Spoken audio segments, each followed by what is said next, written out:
There are many languages spoken in the world, and English is one of the important ones, but not the only important one.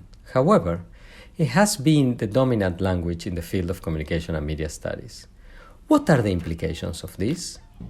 About this and many other important topics is this conversation with Magdalena Saldaña in this new episode of El Café Latinx.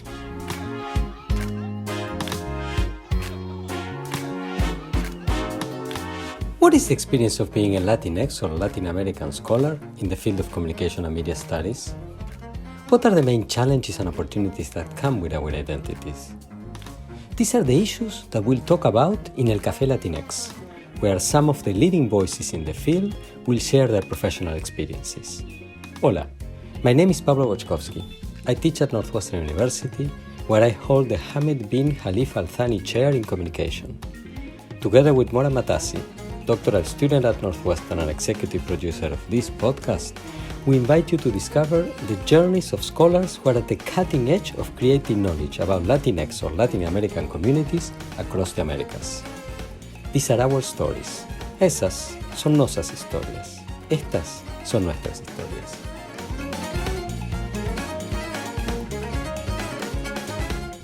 Welcome everybody to this new edition of El Café Latinx. I am delighted to have with me today Magdalena Saldaña. Magdalena is assistant professor at Pontificia, Universidad Católica de Chile in Santiago, where she's been there since 2017. Before that, she was on the faculty at Texas Tech University in the US. She completed her PhD at University of Texas at Austin in the School of Journalism in 2017. Before that, she did her BA in journalism at Universidad de Concepción in Chile, and also her MA in sociology in the same university. Magdalena's work is in the areas of digital journalism, social media, political communication, Latin American studies. She's been exceedingly prolific. She has over 20 journal articles, 4 already since the start of 2021. She also has received critical acclaim, has won many scholarly awards from important professional associations like AEJMC, MAPOR, etc. She's got lots of grants, both in her home country of Chile and also in the US, for instance, by the Social Science Research Council. I've known Magdalena since she was a graduate student. We met at a conference, I believe, in Phoenix, Arizona, many years ago. So I'm really thrilled to see how she's developed as a scholar and become a leader in the field. Without further ado, Magdalena, welcome to El Café Latinx. Thank you, Pablo. Thank you so much for having me. Oh, it's my pleasure. So, Magdalena, how did it all begin? That is, how was the start of the journey that led you to become a professor? Well, the journey began when I was in college. I had a class, a research methods class when I was an undergrad. I was a journalism major, and I wasn't expecting anything regarding like academic research, But then undergrads in a lot of majors, they have to do a thesis, an undergraduate thesis. So they give you like a short, brief crash course on research methods, and I loved it. I found it so interesting, and I love the stats, and I love like the fact that you can actually understand when, a variable affects another one. It was so new to me and then so interesting that it was like, okay, I have to learn more about this. And then once I graduated, I applied for a master's program at the University of Concepción because I got a scholarship to do that. So I did the one that offers the Department of Sociology, which is not necessarily a master's in sociology, but a master's in social research, a master's to do research in the social sciences. So it's more focused on methodology. And I was so happy when I was there, really. I was like, okay, this is something I want to do. I love being a journalist. I love telling stories, but it's different. And I know that if I pursue this career path, right, I'm going to become a professor. And I was happy with that because I like teaching. And I realized that researching was something that I was passionate about, and I had no idea before. So when I was about to finish my master's, Universidad de Concepción invited me to teach research methods for journalism majors. And I was so young. I was 26 years old. I was finishing up my master's, and I got a bit scared, a bit of imposter syndrome. Like, oh, am I gonna be able to do this? And then I was like, well, if they call me to do it, it's because they trust me. If I don't do a good job, it's gonna be their fault because they invited me. So I'm gonna do this. And I really liked it. I don't know how good it was my first time, probably not good, but I kept doing it, and I ended up working as an adjunct professor for different schools in Concepcion, not just Universidad de Concepcion, teaching research methods basically for 4 years. And then I was like, okay, is this something that I want to keep doing it? Because I was super busy, but I was also poorly paid. And I was like, okay, if I want to become a faculty member, I have to get my PhD. So at that point, that was a reflection that I had like in 2010, like 2011, like 10 years ago, right? And at that point, we didn't have any doctoral program in Chile in communication or journalism. We did have programs in sociology or education, but not in journalism or communication. So I started looking around, and I applied for a Fulbright scholarship, which I got. So then it was very clear that I could do this in the US. And I applied for different schools, and I ended up going to the University of Texas at Austin. So that's how it started. That was the journey. So, and Concepcion, is that your hometown? Is that where you grew up? It is not, but I feel like I am from there because I lived most of my adult life there. I got there at 18 years old to go to college, and then I left when I was 30 to go to the US to do my PhD. Right. So yeah, I spent a lot of time there. So I'm from San Carlos, which is a very small town, an hour away from Concepcion. So it's really close to Concepcion. But I never went to Concepcion before that. I was always in San Carlos. That is like a 50,000 people town. It's very small. Everybody knows everybody. And I was in a little bubble there. It's interesting when people ask me, like, was it too hard for you to go to the US? And I'm like, yeah, but it was harder for me to go from San Carlos to Concepcion, because then I grew. And I realized a lot of things that I didn't know when I was a child, basically, or when I was in high school. So that transition from high school to college was the very hard transition that I have had in my life. Interesting. So I apologize for my ignorance, but how big of a city is Concepcion, and where is it in Chile geographically? Is it south, right? Or it's in the south. Well, it's interesting because Chile is so long that whatever is like further south from Santiago is the south, but we have like many tiers of south in the country. So if you drive from Santiago to Concepcion, it's going to be around 6 hours. Oh. But if you look at it in the map, it's like in the middle of the country. It's not like it's not close to the Antarctica and the penguins. No. Okay. So it's not the real south. Okay, and how big of a city? The city is probably 1 million people. It's the second largest one in Chile. So Santiago, and then Concepcion, and then Valparaíso. Those are the three main cities in Chile. But Santiago is insanely big, right? It's like 6 million people. So right. None of other places compare. But Concepcion is probably around 1 million. Yeah. So the change in scale from 50,000 to 1 million, it's especially at age 18 must have been absolutely daunting. Yeah, I know, it was unbelievable. And I met like very, heterogeneous people. That's something that I didn't have in San Carlos. I don't know, I realized what being a rich person is. I didn't know that before that. I didn't know that you had to pay to go to high school. I didn't know how expensive it was, because in San Carlos we didn't have that. When I got there and I realized that people were paying tuition that was higher than the university tuition, I was like, oh my goodness, so this is the life I didn't know about, So yes, it was a very interesting transition. And I guess it prepared me for whatever came later. Like I was an exchange student in Germany when I was doing my master's. And that was also interesting. But again, nothing compares to the journey that going from San Carlos to Concepcion. Yeah. All right. So, and then when it came time to do a PhD, you decided not to go to Germany, for instance, but to go to the US, or did you also apply to schools in Europe? No, no. Once I got the Fulbright scholarship, I was like, okay, this is it. Before that, before Fulbright, I thought about it, right? I thought about going to Germany or to, like, I don't know, Vienna or Amsterdam, which, I don't know, great schools are there.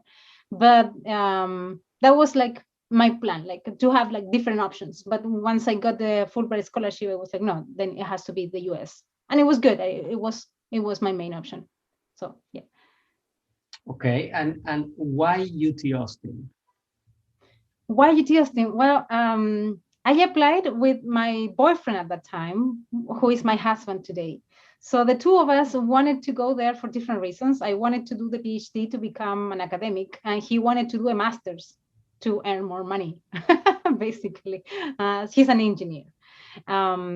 So we applied together for different programs, right?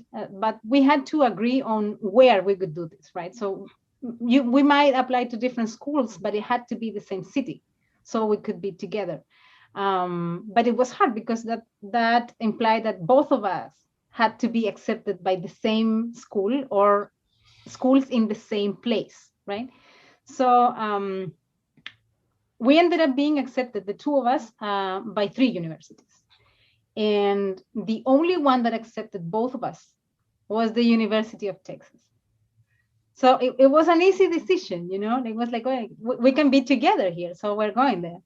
But we did apply for schools that we really liked. So all the schools that I applied for were schools that were like great in the field, and I wanted to go there, So I didn't have places that it was like, yeah, I'm applying for this one just because, but I don't really want it. No, all of them were like schools that I would like to be in. But we ended up going to Austin, which was great. I mean, I didn't know how great it could be until I got there. I didn't know that could be a place where you have a great university, but also a great place to live, a great city. It's not in the middle of nowhere, it's an actual city. It's big and it's diverse and it's full of life and music. So we loved it. I had a very good time. The 4 years I was in Austin, they were like very, very good years for me. Excellent. And beyond that, how was the experience of being a student from Latin America at the university in the US in general and the university in Texas in particular, in Austin? Right. Yeah. I mean, it's different, right? Like one thing is to be a student in Texas and a different thing is to be a student in Austin. I noticed that when I went to Lubbock, Texas, for my first year as an assistant professor, and I noticed the differences, right? Which was a great time too, but it was totally different.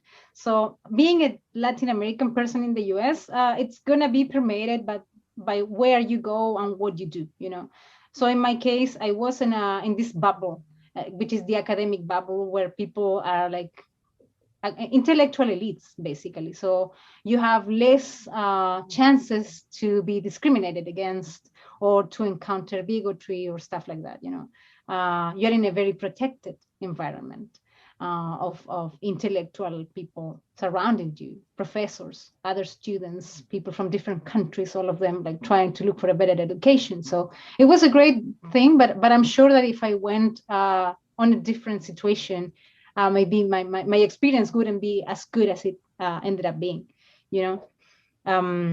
It was hard for me during my first year because my English wasn't that good. So I suffered a little bit. It was hard for me to write. Like I could take so much time to write like a paragraph. But then with the time you end up learning, right? And I was super, super lucky to surround me with very good friends. The other students in my cohort, they are my friends till today. And I learned so much from them in terms of the language, but also in terms of life and life experiences. So if you ask me, my experience was great. It has some hard spots, of course, but at the end of the day, I just have good things to say about it. Excellent. So from there you went to Texas Tech. did you consider jobs in the US and outside of the US at the time, or did you want to stay in the US? How was the decision? Well, that was something that happened in the middle of this journey, right? So initially, when we went there, we always thought about like finishing our degrees and then coming back to Chile. That was always the plan. And I remember saying this in my first year, and people said that you're going to change your mind. And I was like, maybe. I don't think so, though. But yes, I did. I did change it. And when all my friends and well, people from graduate school started going into the job market, I was like, okay, am I gonna do this or not? Am I going back to Chile? Do I want to stay? And then it was like, okay, I'm gonna go to the job market because why not, right? If I ended up going back to Chile anyways, at least I'm gonna have the experience to know how it is, to go for a job interview, to have a campus visit, to eventually discuss and negotiate a job offer, which was amazing and overwhelming at the same time. So I did it. I went to the agency job hub first, and then apply for different schools. And I really value the stuff that I learned from there. And I did my homework. I did a lot of research. I think I did well at the 3 campus visits that I ended up having. Oh. I got 2 job offers. So it was good. And then once I went to Texas Tech, I started having issues with my visa status, my immigration status. And it was really hard because I hadn't finished my dissertation yet. So it was, on the one hand, it was complicated to get a work visa because I hadn't finished my PhD. But on the other hand, I had a Fulbright scholarship, and Fulbright has a requirement for you to go back to your home country for 2 years before you can change your immigration status. So it was very complicated, and I managed to work for a year, but then it was becoming just so hard.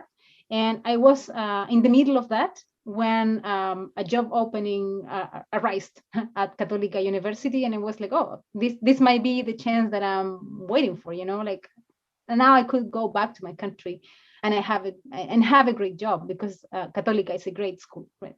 So I applied and I got the job, and I came back to Chile the same day that I defended my dissertation. So I remember this. This was on a Friday morning. Yeah. People cannot see your face right now, but let me tell you that he's super surprised. Pablo is super surprised. So I defended my dissertation on a Friday morning. A friend of mine went to pick me up to go to my defense. That was face-to-face before the pandemic. And he had to go to pick me up because I had like a lot of suitcase and luggage. Yes. And then we went to school, and then I had my dissertation defense, and then we all happy all together, professors and students, we all went together for lunch, and then we went for happy hour, and then we said goodbye for real, and they dropped me off to the airport. And I came. We have packed everything in your apartment or whatever, and then you had already done all of that. I had to do both, I had to pack and prepare my dissertation defense at the same time. So the night before, I could be like working off like all the potential questions that they could ask me, while also packing the last stuff that I had left. Because I had shipped a lot of things to Chile. I shipped my car because I really liked it. All my books, like some other stuff. So I ended up with like three suitcases, like totally overweighted. And yes, it's interesting. That happened on a Friday, and then on Saturday I was in my hometown celebrating. Like, she's back, and she's a doctor, and she's gonna live here again. And then on Monday I went to work. So you went to San Carlos on Saturday morning, and then 48 hours or Saturday Yes. afternoon, whatever, Yes. and then 48 hours later you were in Santiago in your new office. Yeah. Meeting my new office that was empty because I didn't have anything at that point to have on my shelves. But yes, it was wow. Yeah. That's it. It was challenging. Yeah. But it was I'm sure. All the emotions in addition to all the logistics, right? Yes. And all the work. So how, since you were a professor in the States, now you're a professor in Chile, how does it compare? What are the things that are similar, but in particular, what are the things that are different? And I mean, one should clarify that Católica in Santiago is not only Católica in Chile, is one of the top 2 or 3 universities in Latin America, but also in the field of communication and media studies is the top place by far, I would say. It has, so not all places in Latin America have the same level of resources and capabilities and the same caliber of people. But how does it compare the job in one place versus, daily routines, the kinds of things, problems, issues, opportunities, etc.? Yeah. Well, there are some things that work very similar and some other things that are different, of course.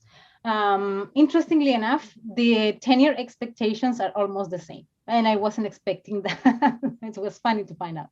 So they want you to publish a lot. They want you to publish in English. They want you to publish in journals that are top tier journals. They want you to be good at teaching. They want you to do a lot of outsourcing and like stuff for the community,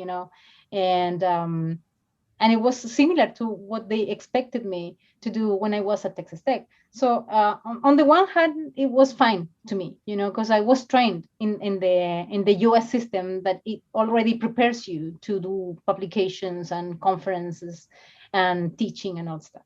So it has been okay for me. Like I think I'm doing well enough. Things that are different in a good way is again the tenure process, because in the US, if you don't get tenure, you have to leave, right? Like you have 5-6 years to do your job, and then if you're not promoted, then you have to find another job.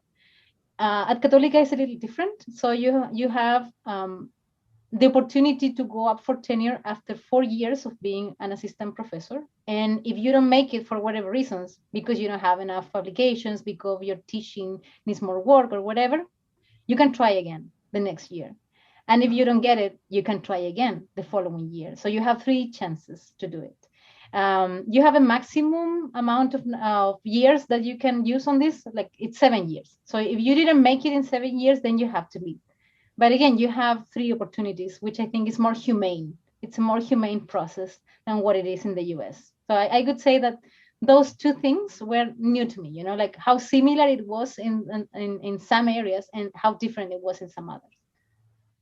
How about the teaching? Is the load comparable, and the number of students, the number of teaching hours, etc.? How does that compare? At Católica, it's very similar. Well, in my case, for example, I had a 2-2 teaching load at Texas Tech that it was going to be 1-3, 1-2 at some point, but I came back. And here I do have that 2, a 2-2 teaching load. And I have less students here, though. I think that in my courses at Texas Tech, I had like around 60, for instance, in some classes. Some others could be like 20 or even less. Here, I don't have a course that is larger than 30 people.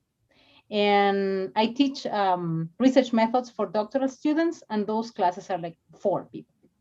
So it's great. Yeah. And I really love that. I like teaching doctoral students because I feel like the mentoring thing is such a relevant thing, not just academically, but for life, like you have to remember that you're not training professionals or academics, you're teaching people, and you have to be humane, and you have to be generous, and you have to guide people. And I think that people sometimes forget that. So I try to be as I don't want to use the word nurturing, but I guess I do that with my doctoral students. And it's great for me when I see them like going to conferences or getting their papers published, or I don't know, teaching their first class ever. And then they text me on WhatsApp and they are like, hey, Magda, look, I did this and I'm so happy. And I'm like, oh my God, like, thank you for letting me know, because I feel like we have this connection where you have the need to tell me about it. And I feel so happy about it. And we're all happy about it, and it's great. Yeah. That's interesting. Now, continue with the issue of teaching. Some previous guests in the podcast who are also in Latin America and universities in Latin America have commented that, who are also trained in the US, like you, commented that in their experience, teaching has a greater presence in their daily lives in Latin America than what they see their peers, the experience of their peers in US-based institutions. Since you taught in both, right? Would you, so US and Chile, would you say that also applies to your experience, or is fairly similar? I understand what you're saying, because I think in a lot of universities in Chile, it's just like that. You know, they are teaching schools, and the teaching part is the most important part of your job. And if you manage to get papers published and go to conferences, well, that's great. But that doesn't mean that you have like a, I don't know, free pass to not care about your teaching so much. I could say that Católica is a different thing.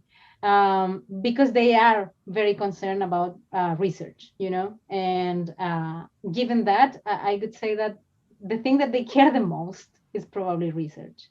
And they do care about teaching, of course. I mean, you can be a great researcher. If you're not a good educator, then you're going to be in trouble, right? But if you're a good educator, a good professor, and you don't do research, and you were hired for that, then you're going to be in a even larger trouble, in a bigger trouble, you know.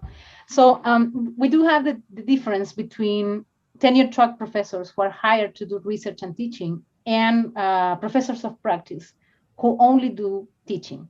So for them, the teaching is the main thing, of course, and they have like higher teaching loads, like 3-3, 4-4 even.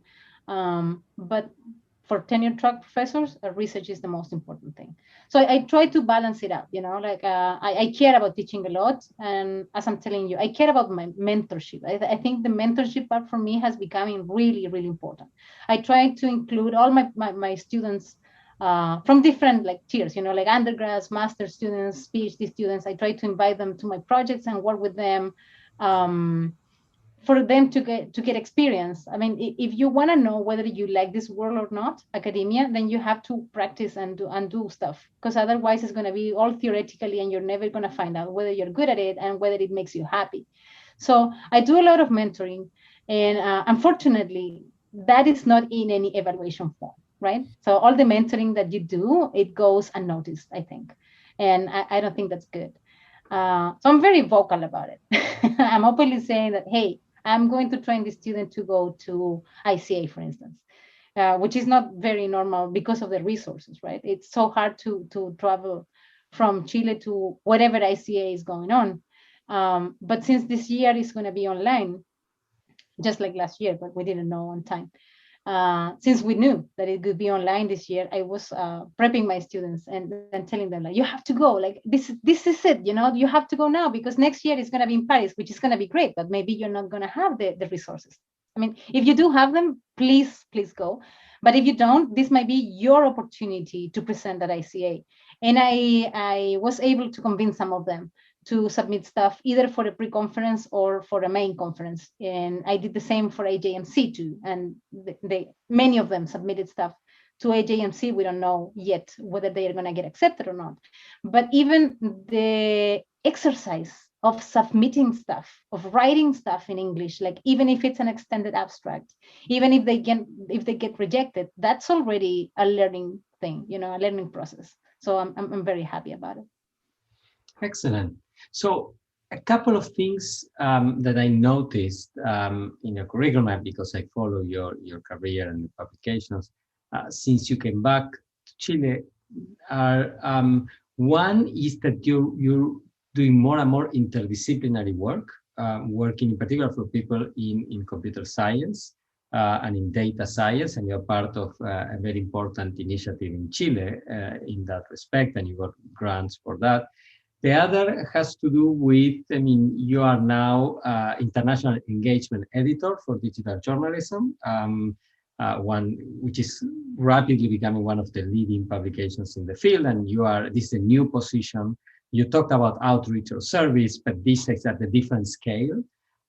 So I wonder if you could comment a little bit about both your experience doing interdisciplinary work, in particular cutting across the social and physical sciences, or computational sciences, and also your experience doing international work and trying to globalize the field as a whole? Yeah. Okay. So regarding the interdisciplinary work, I was lucky enough to be invited to be part of this institute, right? The Millennium Institute, which is funded by the Chilean government. And in the case of this institute in particular, we have researchers from computer science, political science, statistics, and communications. I might be forgetting one of the areas that we cover, but that's the most important part of it, the interdisciplinary work. So the idea was for us to be part of the institute, not to do the same thing that we always do, because that could have been a possibility, right? Like all of us working on their own niches and then publishing a lot, and then the institute could be like showing like, hey, we have great productivity here. But then it could be the same thing. It could be me in my office with my students. So they kind of forced us to work together.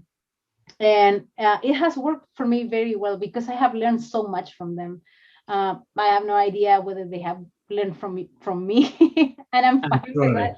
But when I work with the computer scientists, it's just so cool to see all the things that they can do, and the fact that they need us to do stuff as well. Like they are always like, okay, we need an expert to understand how to code this, because we're doing this based on our intuition, but we want to do it based on literature, and you know about this, so let's work together.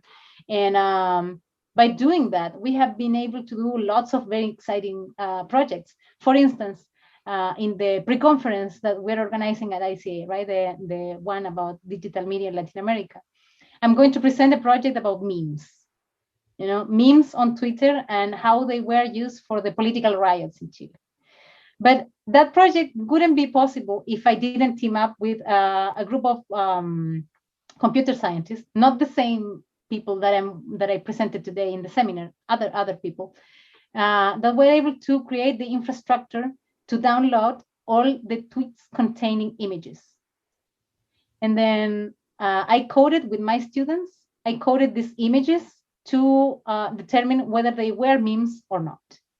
And then we taught an algorithm to understand how we did it. So then the algorithm can classify those images itself and say, this is a meme and this is not.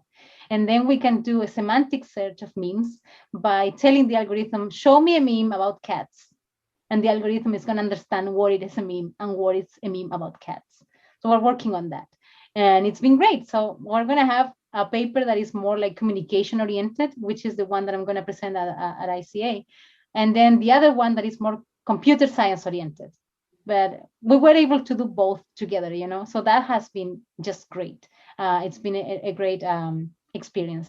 And when you learn with other people, well, not just social science, but not just computer science, but political scientists or statistics people, you understand that your view of the things is always so narrow.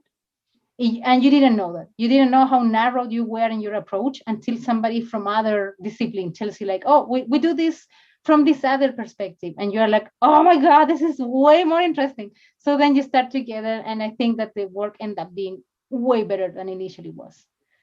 Now, regarding the international experience, right?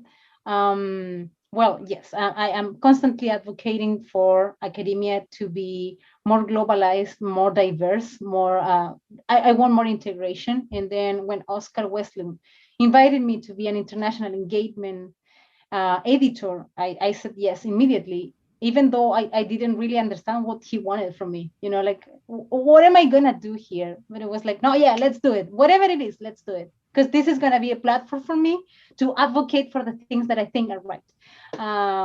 So what I'm doing right now for the journal is try to make the journal more visible for Latino scholars, right? And I proposed Oscar to have some sections of the journal's newsletter in Spanish, because I was telling some of my colleagues here in Chile, you know, like, oh, this journal is great and you should check it out, because some of the stuff that you're researching, they have published papers about that already, so you should take a look at it. And then they were like, how can I know more about this journal? Oh, we do have a newsletter. And I was like, well, maybe for those who are not so fluent in English, it could be interesting to have the editor's note in Spanish, because Oscar usually summarizes the main things that are going on in the journal in his editorial note. And then that quickly escalated, and now we have the editorial note translated into Chinese and Arabic and Russian, and very soon Portuguese and French. Excellent. So I think that's very cool, and it shows an attempt to make the journal more accessible from different places over the world. So the translations are undertaken by volunteers who are part of the board, or how does it work, on a practical basis? It works pro bono, as many things in academia. As you know, it works because people are generous and do things for free. Yes. So we invited some people in the editorial board when I did the Spanish thing. Full disclosure, I do get paid to be an international engagement editor. This is not pro bono work. They told me that the position came with a cash incentive, and I took it. But I suggested Oscar to have the translation in Spanish without thinking that we could have other languages as well. And then we presented the editorial in Spanish only one time, and then other people immediately started volunteering for that, saying that, oh, I would like to do this in Russian, or I would like to do this in French. So we didn't have to look around and beg people to do it, basically, because people wanted to do it, which was great. So it could be cool if more people could volunteer, so then we don't have just one person translating every month, but maybe a person translating 3 or 4 times a year, because we have more people doing it, So we might get to that point. We do have that for the Arabic translation. We have 2 scholars who have volunteered to do it, so they switch every month. And maybe we can do that in the future for other languages as well. I would like that. So step by step, baby steps. Excellent. And then, so following up on this, how do you see the global aspect of the discipline? That is, there is communication research and media studies research, many parts of the world. Do you see, a more sort of certain some sense of egalitarian or horizontal distribution of topics, ideas, perspectives? Do you see some dominance in other, in some regions versus not others? How do you see those dynamics, and both reflecting on your experience in the US and also where you are now? Mm-hmm. Well, the short answer to your question is no, I don't see any of those things. The long answer is that yes, I mean, there is some of it, right? Like I've noticed that work, like international work and global work, it's more welcoming in the last years, than it was when I was a student, for instance. But I'm afraid that I don't see a lot of interest. Like for instance, when I go to a conference and I present stuff about the US, I'm going to get a lot of questions, and it's not going to be the same if I present stuff about Chile, So people are going to be respectful, and it's going to be like, oh, well, yeah, this is quite well, but they don't ask questions because I interpret that as a lack of interest. So I might be wrong, of course, but I noticed that not a lot of interest, even though they still want people from different countries to submit stuff. So it's kind of a double standard, if you ask me, because it's like, okay, do you want me or not? Do you want me just to be your token? Because if you do, I'll be your token. Yes, of course. And I will take advantage of the platform to tell you about my research and to make you aware that you're ignoring a huge part of the work, probably. But I would like for the academia to be more interested in different places, not just some places, and I think that maybe we're going to that end. It's gonna take time, but slowly I see the discipline moving toward that, like maybe more interest in comparative studies, although you always have to compare to the global north, otherwise it's not that interesting again, but I'm optimistic about that. I think that we're doing work that at some point is going to be very well received, but we're going there, but we're not there yet. Same with citation patterns, by the way. The same kind of content, if it is about a country in the global north, in particular the US, would get cited several orders of magnitude more than similar kind of argument and content on a country in the global south. So why do you think the change? I mean, what is driving this change, in your opinion? Well, I think that society in general are becoming more aware, about the things that should matter. Like, I don't know. In the case of Chile, we're having recent waves of immigration that we didn't have before. And that's been very interesting, because then we realized that we were actually racist and we didn't know that. And when we receive people from Haiti or Colombia or Venezuela, then we realized like, oh my God, we're being hostile toward these people. And we didn't know before that we were hostile. And I think that the fact that we are aware of that means that we're going to be, at some point, we're going to be more welcoming. And I think that happens in academia too. Like, if you become aware that this one country that is set by default for all studies, it's not necessarily representative of the whole world.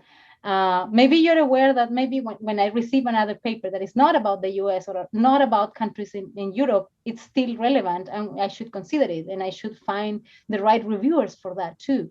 So it's a bigger effort, of course, for those who are in editorial boards or editorial positions. But I think that being aware is the first step, and I think that people are in fact more aware now.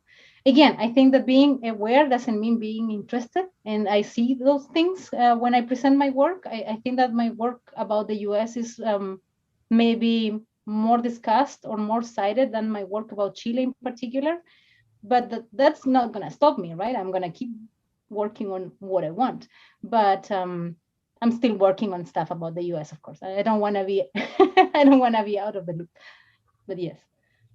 Okay, so then if you had magical powers and could be granted one wish about what you'd like, how you would like the field of communication and media studies to change, what would you wish for? I could wish for a more diverse academia. I could wish for a research discipline that doesn't take the global north as the default thing. Less global north centered and less English dependent. I would wish to be able to publish my research in Spanish without providing an English version of it. I would wish to have ISI journals that are entirely in Spanish. We don't have a lot of those right now. I wish to be free to use whatever language I want and do research in whatever country I want. So even though I am doing research in whatever country I want right now, I've done stuff on Lebanon and Nordic countries because I have worked with other people, right? Not just myself. But the language thing is an issue. So I've noticed, for instance, that if I write papers in Spanish, I'm not going to have a lot of journals where I can submit them. And my university cares about ISI publications. So I don't feel like I'm free to publish in Spanish. I don't think I have the possibility, because if I do that, I'm not going to have a lot of journals to submit my work, and then I'm going to end up eventually publishing in a journal that is not ISI, and that's going to hurt my publication record. I don't like having to make that decision, so I would try to change those things in academia with my magical powers. All right. I hope you are granted them then, so that you can change that for all of us. Thank you so much, Magdalena. This has been super enlightening. And I want to thank also the listeners for staying with us to the end, and invite everybody to join us for the next episode of El Café Latinx. Thank you so much for having me. This was great. Thanks.